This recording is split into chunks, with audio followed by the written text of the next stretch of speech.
Hi, my name is Naching T. Kassa, and I am a wife, a mother, and a horror writer. I work for horroraddicts.net as head of publishing and an interviewer, and I also work for Crystal Lake Publishing as an assistant and staff writer for Stillwater Bay, their fiction series on Patreon. Today I'd like to read to you my story, Along for the Ride. Hilda had never been in a body she couldn't control before. Large masculine hands gripped a steering wheel she'd never touched and peered out a dirty windshield she'd never seen. The street lay before her, words she didn't understand emblazoned in neon on the buildings. It took a few moments before she realized the words were characters, Chinese or maybe Japanese, or neither. She glanced up in the rearview mirror and caught a glimpse of her own face staring back. The peel and stick gems she used as part of her strip act glittered under the street lamps the car passed. Strange they had chosen this image of her to hide the driver's identity.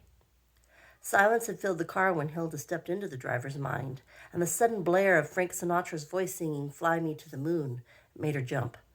She wanted to turn it down, but the hands wouldn't obey her. "Ms. Clausen," a voice said within her mind. She jumped again. "Yes?" "Please stop resisting the body. As I told you before you entered the process, you're a passenger, nothing more." "Oh, yes. Sorry, Dr. Ames." "I know you're used to the usual mind patch experience where you control the bodies you enter, but this is different. Do you remember what I told you? All illegal activities are conducted on a passive level.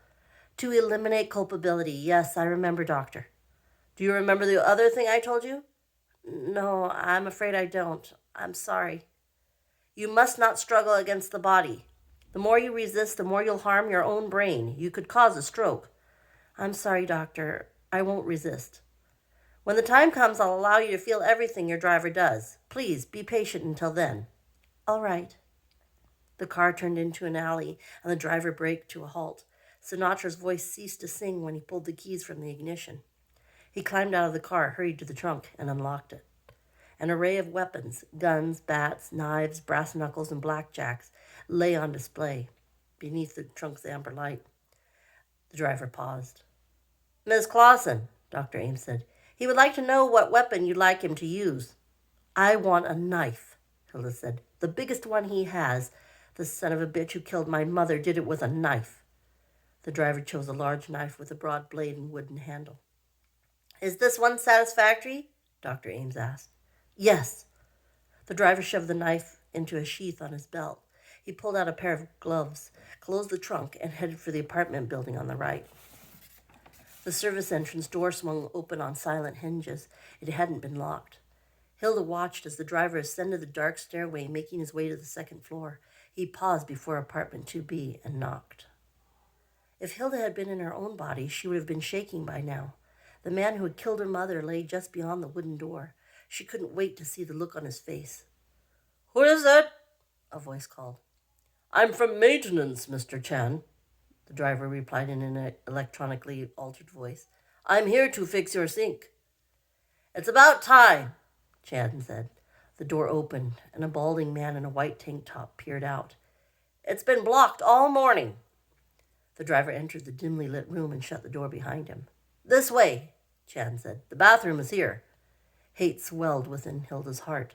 She wanted to cut him there, strike him down as he had her mother, but the driver wouldn't pull the knife. The bald man led him through the cramped apartment. When they reached the bathroom, the driver pulled the knife from the sheath.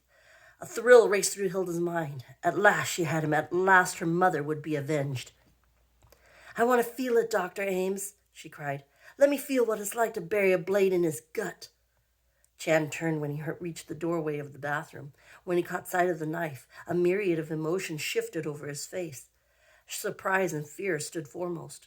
When the blade plunged into Chan's belly, Hilda savored the agony she read in his face.